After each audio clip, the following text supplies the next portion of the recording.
एक गांव में एक संत आए। गांव के सबसे आखिरी में एक बट वृक्ष के नीचे वे रहते थे। उनकी दो शर्तें थीं। पहली, वे उसी घर जाएंगे जहां किसी ने कभी झूठ ना बोला हो। दूसरी, वे उसी के हाथ का भोजन स्वीकार करेंगे जिसने 100 यज्ञ किए हों। गांव वाले सोच में पड़ गए। कोई ऐसा व्यक्ति नहीं था जिसने कभी ना झूठ बोला हो और ना ही किसी ने 100 यज्ञ किए थे। 3 दिन बीत गए, संत ने कुछ नहीं खाया। उसी गांव में एक नई नई बहू आई थी। उसने अपनी सास से सुना कि संत 3 दिनों से भूखे हैं। बहू ने कहा, माता जी यदि आज्ञा दें तो मैं संत को दूध देकर आऊं।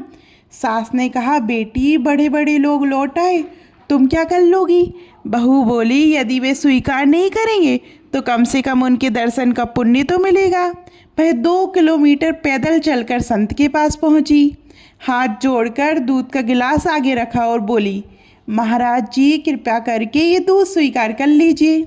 संत बोले, बेटी मेरी शर्त तुम्हें पता है, जिसने 100 यज्ञ किए हों मैं उसी के हाथ का भोजन ग्रहण करता हूँ। बहू ने विनम्रता से कहा, महाराज हमें तो नहीं पता कि हमने कितने यज्ञ किए हैं, लेकिन आप जैसे संत ही कहते हैं, संत मिलन को जाइए तज माया अभिमान, जो जो पग आगे धरे कोटिन यज्ञ समान। मैं आपके दर्शन करने 2 किलोमीटर पैदल चलकर आई हूँ।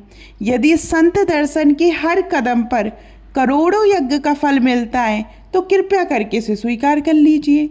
संत की आंखें भर आईं। उन्होंने तुरंत दूध पी लिया और बोले, बेटी तुमने मेरे मन की बात समझ ली। इसके बाद गांव के एक सेठ जी संत को अपने घर ले जाने आए।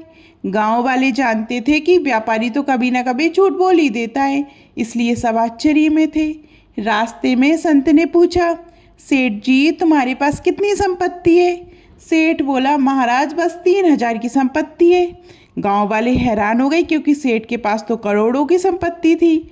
फिर संत ने पूछा, तुम्हारे कितने बेटे हैं। सेठ बोला, महाराज एक ही बेटा है। जब घर पहुंचे तो सेठ ने अपने तीनों बेटों को बुलाया। 2 बेटों ने आने से मना कर दिया, लेकिन सबसे छोटा बेटा तुरंत आकर संत के चरणों में झुक गया। संत ने पूछा, तुमने झूठ क्यों बोला, तुम्हारे 3 बेटे हैं। सेठ ने विनम्रता से कहा, महाराज जो पिता की बात ना माने वह पुत्र कैसा। मेरा सच्चा पुत्र तो यही है जो सम्मान से आपके चरणों में आया। फिर संत ने पूछा, और ये 3000 की संपत्ति।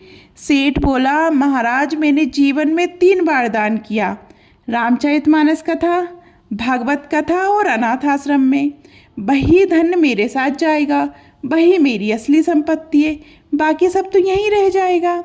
संत की आंखें नम हो गईं। उन्होंने कहा, बेटा तुम्हारा भाव बहुत ऊंचा है। सच्चा धन वही है जो धर्म और सेवा में लगे। इस कथा से शिक्षा मिलती है कि संसार की दौलत यहीं रह जाती है, लेकिन धर्म, सेवा और अच्छे कर्म ही मनुष्य के साथ जाते हैं। आपको ये कथा कैसी लगी कमेंट में ज़रूर बताइएगा।